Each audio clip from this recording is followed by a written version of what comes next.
Tetani is there. The Treasurer General Poma Shetile is presiding over the issue or the event, and President Cyril Ramaphosa is just about to take the podium.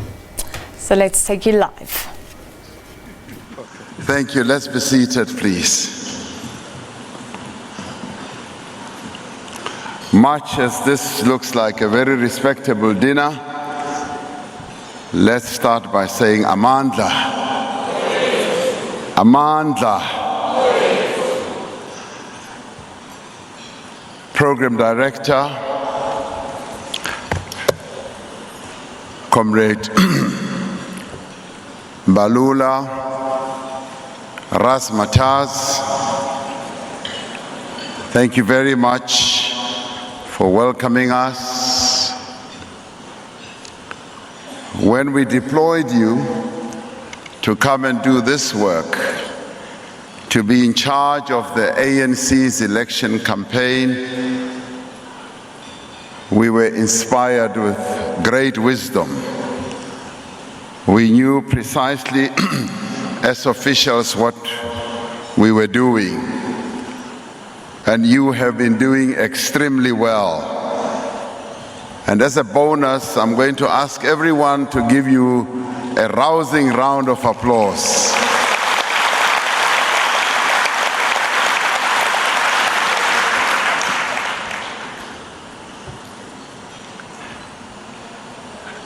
Deputy President of the African National Congress, Comrade David Mabuza,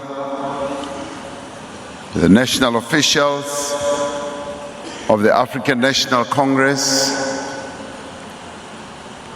former President of the ANC and the Republic, Comrade Jacob Gadleihlekisa Zuma, members of the National Executive Committee of the ANC, leaders of the Alliance, and at my table, I'm privileged to be sitting with the President of COSATU, Comrade Zingiswa Losi, leaders of the ANC Women's League and leaders of the ANC Youth League, the ANC Veterans League, as well as MKMVA, members of the Cabinet, Comrade Sihle Zikalala, the Chair of the Provincial Executive Committee of the ANC in KZN, and Acting Premier of KZN, premiers from other provinces who are here, MECs,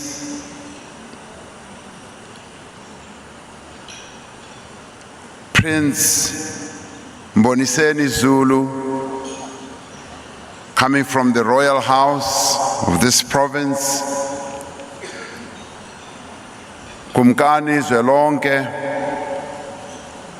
from the Eastern Cape, traditional leaders of our people who are here.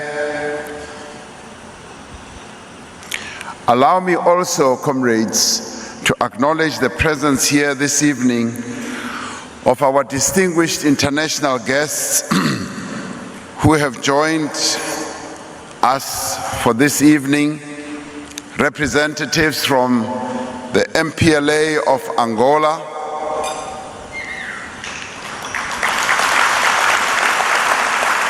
representatives of SWAPO from Namibia, representatives of ZANU-PF of Zimbabwe, representatives of BDP of Botswana, and we have a bonus because we also have BNF from Botswana as well. Representatives and leadership of the ABC from Lesotho, representatives of Fatah from Palestine,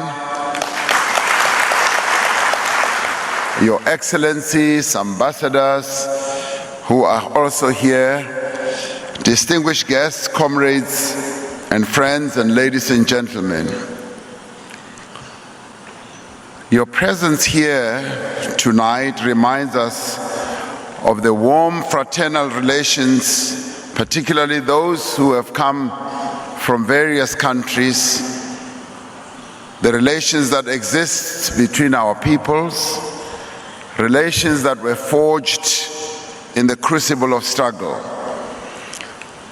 Allow me also, comrades and friends, ladies and gentlemen, to acknowledge the presence of two of South Africa's greatest literary figures, Don Matera, Bradon Matera, and Mungane Walisirute. We are grateful that you have chosen to share this occasion with us, particularly in a year that marks the centenary of the birth of cultural luminaries like Eskia Mpahlele, Noni Jabavu, Peter Abrams, Sibusiso Nyembezi. Let us use this year to celebrate the lives of South Africans who told the story of our people through their own memoirs, through their writings, and through scholarship.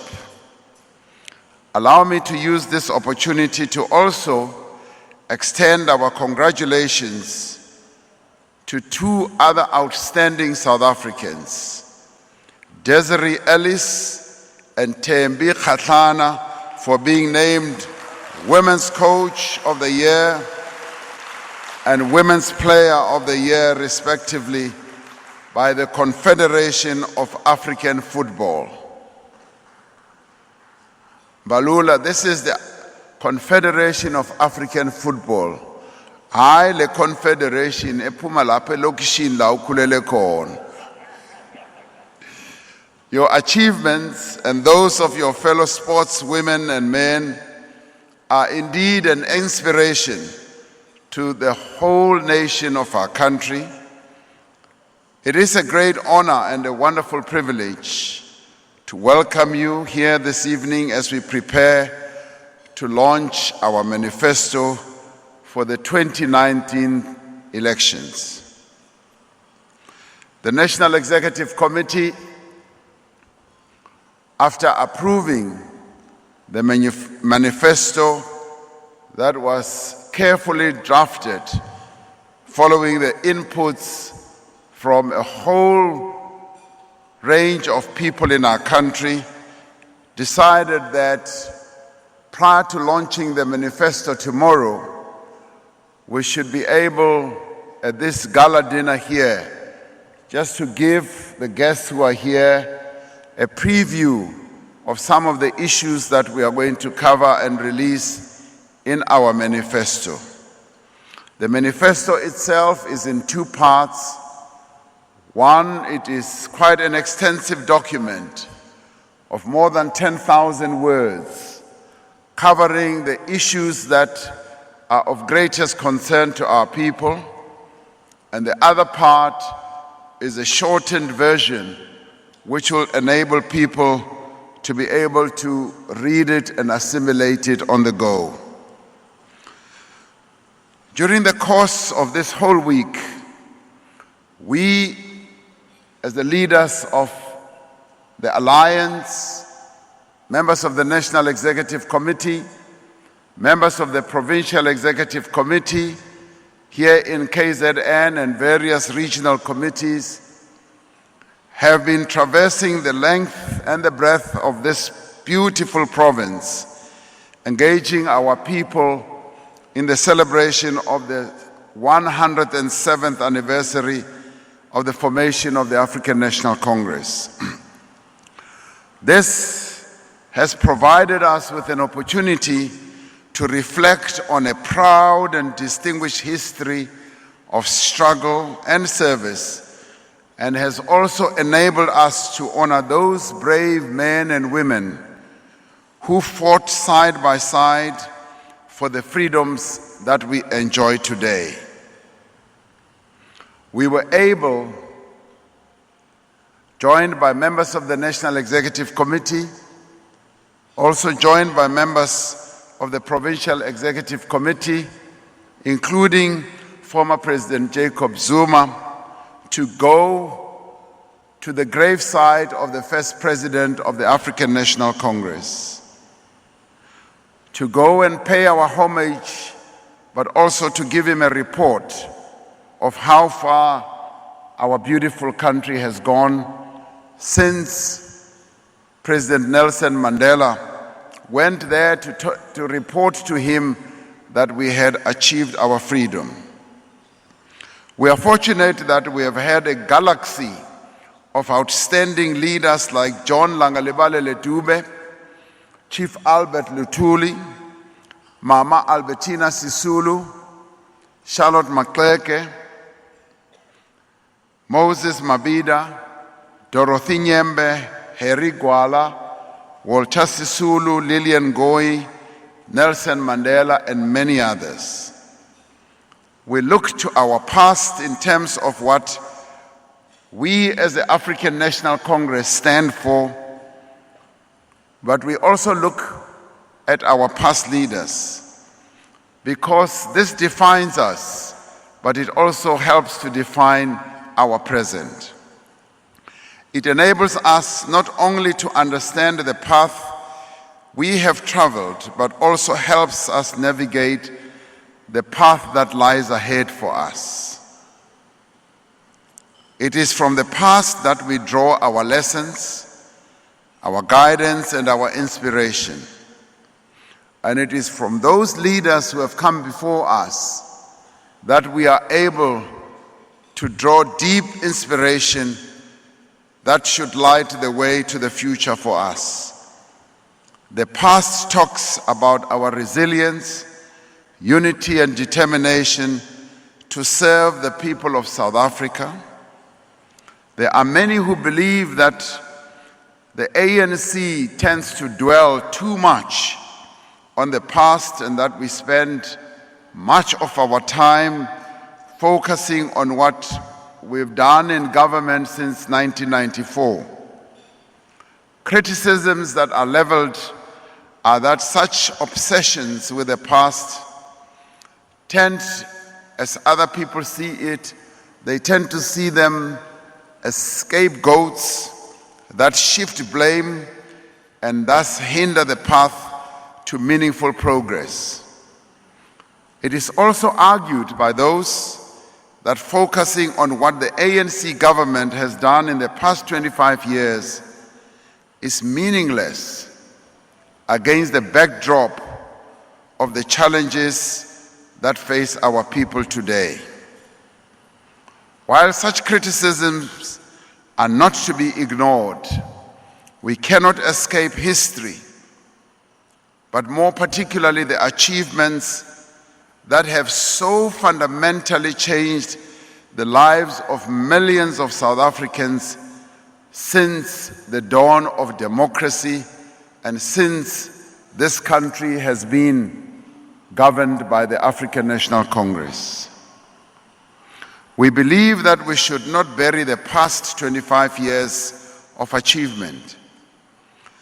The treasures of history are too often buried in antiquity.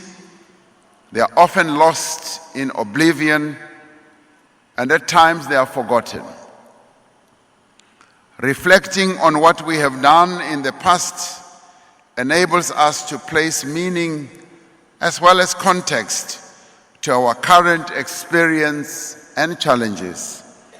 This past that we should reflect on allows us to interrogate the factors that have an impact on the lived reality of South Africans, but more particularly the poor, the vulnerable, and it empowers us to be effective agents in molding the events of tomorrow. It gives us a tool to critically examine the tapestries that have been woven by the threads of time past. This is summed up beautifully by Sankofa, the metaphorical symbol of the Akan people of Ghana, often depicted as a mythical bird that constantly twists its beak behind itself to bring forth an egg from its back. The motif is loosely translated as, "Go back and fetch it." It is often associated with the aphorism that is a pithy observation which contains a general truth that it is not wrong to learn from hindsight. This Sankofa process urges us to reach back in time and seek knowledge from the ways of the past. It also encourages us to learn from the blunders and learn from the triumphs in order to reclaim what was lost and journey forward. This is about having a backward glance at yesterday in a bid to guide the present, but more importantly, to herald the future. We South Africans remain unmistakably products of our country's long and complex history. We should look back at the past 25 years of our democracy to understand our story. In understanding this story of ours, we create a new story. John Clarke sums it up very well when he says, history, essentially the path that we have traversed, is a clock that people use to tell their political and cultural time of the day. It is also a compass that people use to find themselves on the map of human geography. The role of history and what we have done in the past is to tell people what they have been, where they have been, what they are, and where they are. The most important role that history plays is that it has the function of telling a people where they still must go and what they still must be. The relationship of history to its people is the same as the relationship between a mother and her child. As we gather tomorrow at Moses Mabhida Stadium, we will also be reflecting on the past 25 years of achievement of democracy in our country. We will be celebrating the attainment of our freedom after centuries of oppression, exploitation, and dispossession. We will be celebrating the remarkable progress we have made to improve the lives of the people of our country, particularly the poor and the vulnerable. We will also be reaffirming our commitment to human rights and the dignity of our people. We will reaffirm things such as the freedom of speech, freedom of association, freedom of religion, freedom of language, and fundamental elements of building our nation. It is our hope that during this year, South Africans will take some time to engage in a meaningful and critical conversation about the past 25 years of democracy. and reflect on what it means, what we have achieved, where we fell short, and also begin to postulate into the future in terms of what we need to do. There is much evidence, both anecdotal and statistical, to indicate that we have achieved much as a country since 1994. So we will turn to the past 25 years to find clues about the current condition of South Africa. We must look back to see how the country and its people have been socially, politically, economically, and spatially molded, affected, and impacted upon. But this is not just a journey into the past.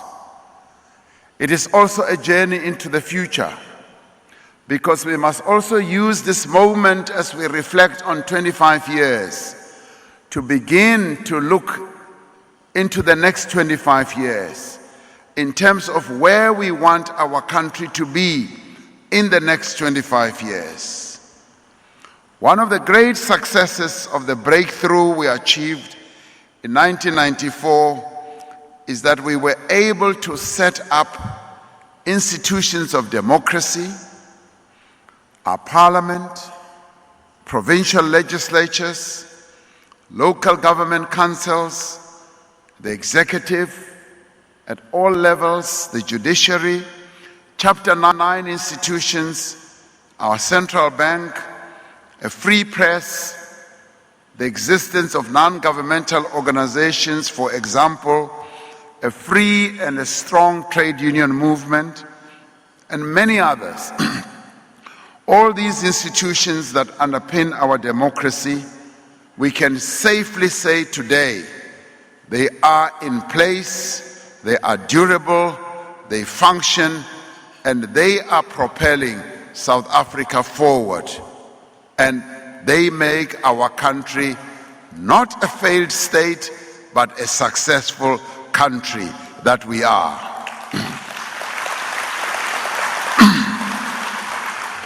We have the most progressive constitution in the world, and we can be proud about that. A constitution that promotes fairness, justice, and the rule of law, and which enshrines the rights and values which all of us as South Africans embrace. Our judiciary is constitutionally independent, our media is free and fiercely outspoken, civil society formations are vigilantly robust, and we have an active and vocal citizenry. These are all critical factors in the success of any society, and we must spare no effort in preserving and strengthening them. It is these institutions that have made possible the great strides made in improving the lives of South Africa's people. Ke lebogile Leapile of the South African Institute of Race Relations and her colleagues reflected on the great strides that we have made over the past 2 decades. And she said, over the past decade, the story about the great success we have achieved was lost. The tone and inflection of media and other reporting and activist commentary became predominantly negative, often at times with good reason, but we became concerned that balance was being lost and that amidst their fears and frustrations, South Africans would come to believe that they have failed in the main at what so many people had bravely set out to do and achieve in 1994.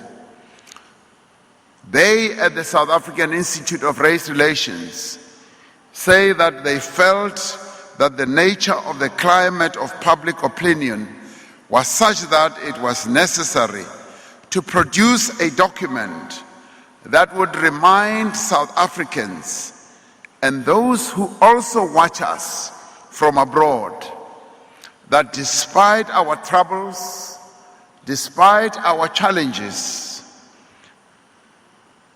we are also a country in which a lot has gone right. A country in which the majority of black and white people have found a way to work together to make the future a better place.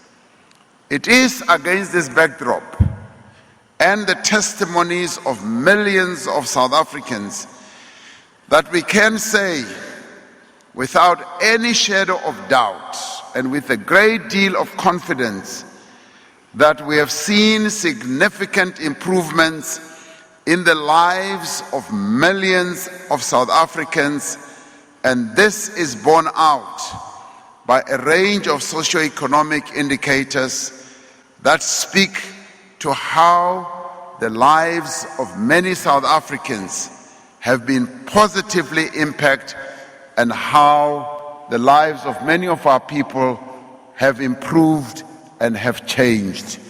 That is gospel truth. That is the reality of our situation.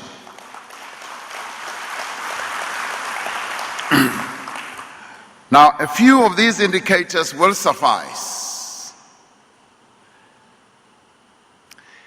In 1994, only 3 out of every 10 South Africans had electricity in their homes. Now, today, namhlanje, 8 out of every 10 South Africans have electricity in their homes. Since 1994, 4.7 million houses have been built, benefiting as many, and underline, as many as 14 million South Africans who live in our country. The matric pass rate has increased from 50% in 1994 to 78.2% today in 2018.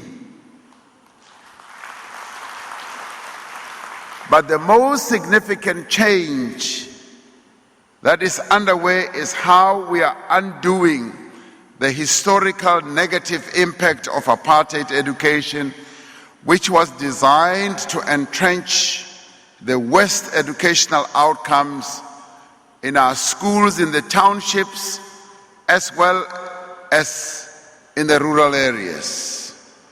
This year's result showcases changing statistics that indicate a clear shift in the positive performance of the schools in the townships and in the rural areas, which now produce much better results as opposed to the more privileged schools when it comes to matric pass rates with a bachelor's degree. The tide has turned. The National Students Fund Aid Scheme has increased. And let's listen carefully because sometimes we are not even aware of these statistics. NSFAS has increased from 70 million rand in 1994 to nearly 15 billion rand in 2018. In 1994, we had 347,000 students in institutions of higher learning. Today, we have well over 1 million young people being educated in our institutions of higher learning. That is progress. More than 4.5 million South Africans who are living with HIV receive antiretroviral treatment, doubling from 2.4 million in 2014. And life expectancy in our country fell sharply in the decade after 1994 as the AIDS pandemic wreaked havoc on our people. By 2005, it reached a low point of 53.5 years. However, it has now gone up to a level of 64 years, which is a phenomenal achievement in health terms. And this is due to the policies that have been pursued by the government of our country. The South African Institute of Race Relations says one of the best measures of measuring whether there is progress in a country is to see whether a middle class is emerging and whether a middle class is growing. And they say that one of the best measures to measure middle class status and living standards is mobility. The number of motor cars. I would never have thought that you could measure participation of people in the middle class through motor vehicles, but they say motor vehicles increased from 3.8 million in 1999 to 7.1 million in 27, or by 85%. They say this increase reflects broadly an increase in the number of middle-class households and aligns with a series of other measures indicative of middle-class expansion. There are many other factors that we can look at to illustrate how much we have made progress as an ANC government and as a country. But the most compelling evidence is in the stories of the people we have encountered during the course of this week as we went through the breadth and the length of this province. We've met people from across the province of KZN, of all races, of all walks of life, who have been able to testify about how their lives have improved. They have wonderful stories about how democracy and the social transformation that has been engendered has changed their circumstances and those of their families. But truth be told, some tell of harrowing stories about what has not changed, about life with a house but with no income, about life with electricity but no land, about many mouths to feed but only one old age pension. The Deputy President was telling me earlier that as he was going around the province, he encountered poverty. He saw how our people are still suffering and struggling to make ends meet. The people of our country know only too well that though we have achieved much, there is so much more that still needs to be done. For 25 years, they have placed their trust in the African National Congress, knowing that it has the will as well as the means to transform the country and meet the needs of our people, knowing that it is the only formation that is able to unite such a broad spectrum of society behind a common program of change. The people of South Africa have also observed how in recent times, they say, their movement, their ANC lost its way. as the effects of factionalism, corruption, and patronage eroded the values and betrayed the principles of this great movement. They observed the effects of state capture and institutions that were undermined and how corruption set in.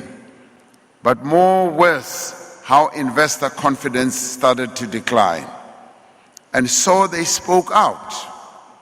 They voiced their concern and their anger. As the African National Congress, we can say without any equivocation that we have heard these cries, we have listened to the pleas of our people, and most importantly, we have acted and continue to act decisively to correct our mistakes and also to address our weaknesses. And we can say that we have now entered a period of renewal, a period of rebuilding. We have taken steps to reclaim our heritage, our integrity, our credibility, and we are taking steps to reclaim the confidence that the people have always had in us, both as a movement and also as a government. We are confronting the challenges that have arisen in the recent past. Challenges such as corruption, state capture, and we are working to restore the credibility of public institutions. A number of public institutions that were weakened, we are working to restore their credibility, such as SARS, the National Prosecuting Authority, the South African Police Service, and others. We have made important changes to the boards and senior management of several state-owned enterprises, and we are rooting out corruption, and we are working to ensure that our SOEs are financially stable and that in the end they meet the needs of society. We have also placed economic growth and job creation at the center of our efforts, mobilizing all social partners behind an economic recovery plan and embarking on an ambitious investment drive and job creation. The manifesto that we are going to launch tomorrow builds on the work that has been done over the past 25 years and sustains the momentum of the last year. Our manifesto is a coherent as well as a bold plan for a better life for all, addressing the persistent realities of unemployment, inequality, as well as poverty. Our manifesto is informed by the Freedom Charter, the National Development Plan, and by the lived experience of our people. Our manifesto is about transforming the economy so that the economy of our country serves the people of South Africa. It builds also on the recently announced stimulus package, and it sets out key commitments to change the structure of our economy. It also identifies the fundamental challenge that too many of our people are unemployed, particularly among the young people of our country, and that there are too many jobs that are lowly paid and are also insecure. Our plan for more jobs, decent jobs, takes forward the outcomes of the Presidential Job Summit. Our manifesto calls on the public sector, as well as the private sector, our communities and government to work together to build a successful economy, and bridge the gap between skills and the labor market, including the implementation of mass apprenticeship opportunities for young men and women. Our plan of broadening ownership promotes mixed ownership of the economy with a focus on extending worker ownership as well. We plan to carry out a sustainable, accelerated land reform program that unlocks the participation and ownership in the agricultural production, that also advances food security and helps to reverse the apartheid spatial separation of our cities and our towns. And of course, some of the measures that we are going to use to address this age-old problem, which we regard as the original sin that was committed in our country, is to advance land reform through the expropriation of land without compensation. We will also address the other challenge of how our economy is being held back by the existence and the operation of monopolies that have excessive economic concentration in our economy, but monopolies that also abuse their dominance and that inhibits the growth and the structure of our economy. We will do this through a more effective competition policy and will open up the economy to participation by small and medium enterprises, emerging cooperatives, township and village enterprises. Investment is the fuel that propels the growth of any economy. We have an investment plan to ensure that our economy grows at a significantly faster rate and creates jobs on a far greater scale. We will mobilize funding from the public and private sources for more roads, for more schools, for more health facilities, water and sanitation infrastructure, as well as transport networks, ICT systems, and energy generation and distribution capacity. The manifesto that we will release tomorrow also outlines an industrial strategy to accelerate the expansion of our manufacturing capacity. It also increases investment, but ensures that we can sustain decent jobs. We will also support and expand small enterprises and co-ops. We will continue to give priority to education and skills development as we work towards universal access, particularly in early childhood development facilities, improving the quality of primary education and strengthening higher education and vocational training. And over the next 5 years, we are determined to make progress towards quality universal health coverage through the National Health Insurance, the NHI. Our manifesto covers a range of measures to improve the quality of the public health sector so that we can make it the backbone of a future unified national health system.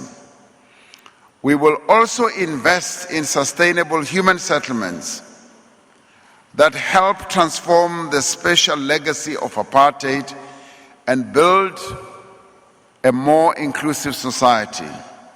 And we will continue to maintain and expand the social security system because our intention is to protect the vulnerable and reduce poverty in our country.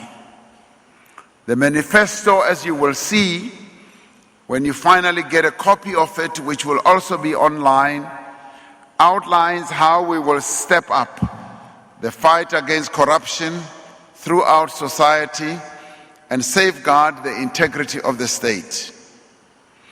We will also focus more attention on building a capable and developmental state by reorganizing the way government interacts with the people, how government itself functions, but we will also be improving public accountability and responsiveness to the needs of the people and rebuild the local government system.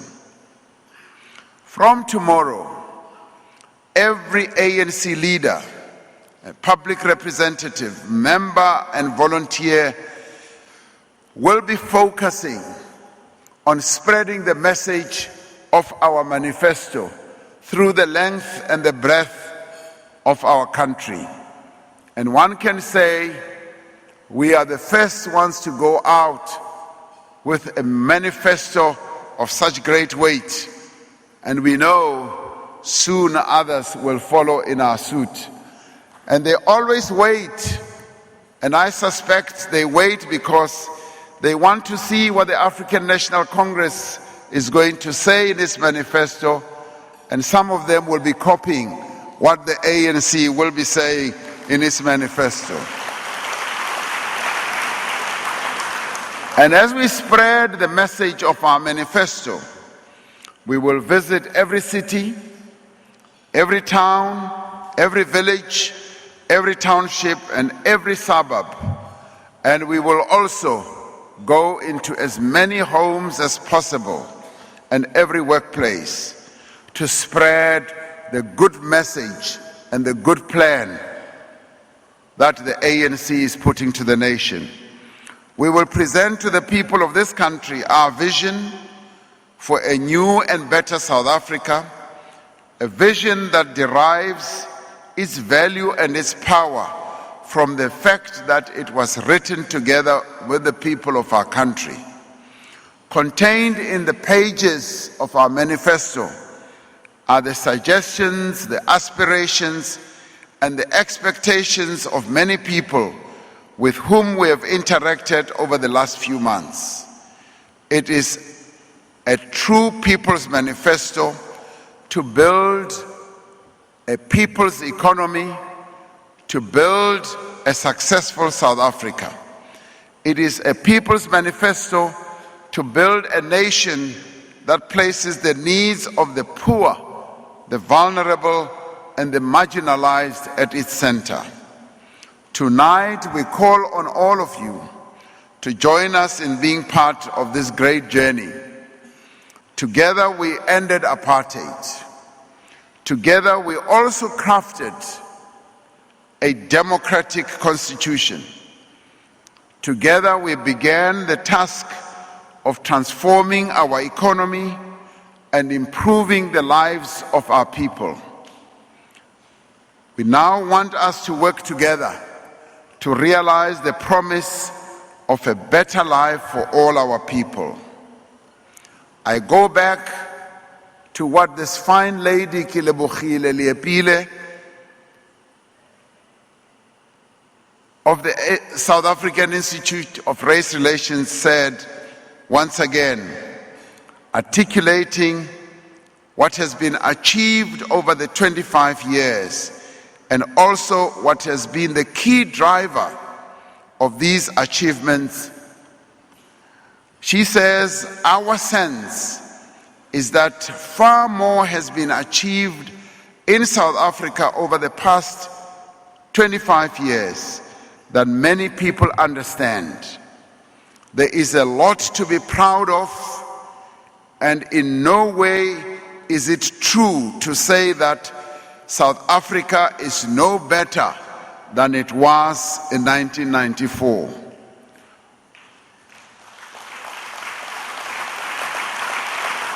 But she continues and says, or that South Africans have refused to work together to bring about change. This is a substantively better society to live in than it was in 1994, close quotes. She is correct in saying that much has been achieved, that South Africa is a better place today than it was in 1994, but more importantly, she is absolutely correct in saying that the key driver behind these achievements has been how South Africans have been able to find a way of working together to bring about the changes that we now enjoy today. This gives credence to our call, which is the rallying call of our manifesto, that let us work together to grow South Africa. This, in many ways, builds on what we said at the beginning of last year, when we made the Tumamina call. Many South Africans continue to respond warmly and positively to this Tumamina call. As one goes through the length and the breadth of the country, not that they say so when they see me as president, they feel it, they live it, and they are practicing it. Many South Africans are coming forward and saying, what is it that we can do for our country? What is it that we can do to move our country forward? And it is for that reason that we say, let us work together to grow South Africa. This, I believe, is a moment that presents us with the greatest opportunity, all of us as South Africans, to work together to take our country forward. I'd like all of you sitting here and many others throughout our country to join me as we move South Africa forward, working together to grow our country and to make sure that we realize the dreams that Nelson Mandela, John Langalibalele Dube, Chief Albert Luthuli, Mama Albertina Sisulu, Mama Winnie Mandela, Lillian Ngoyi, and many others had. They had one dream, and one dream only, to make sure that South Africa becomes a country that is prosperous, non-racial, non-sexist, and democratic. We now have this moment, this great opportunity of holding hands and taking our country forward. Let us go and make South Africa the great country that it is bound to be. Thank you very much.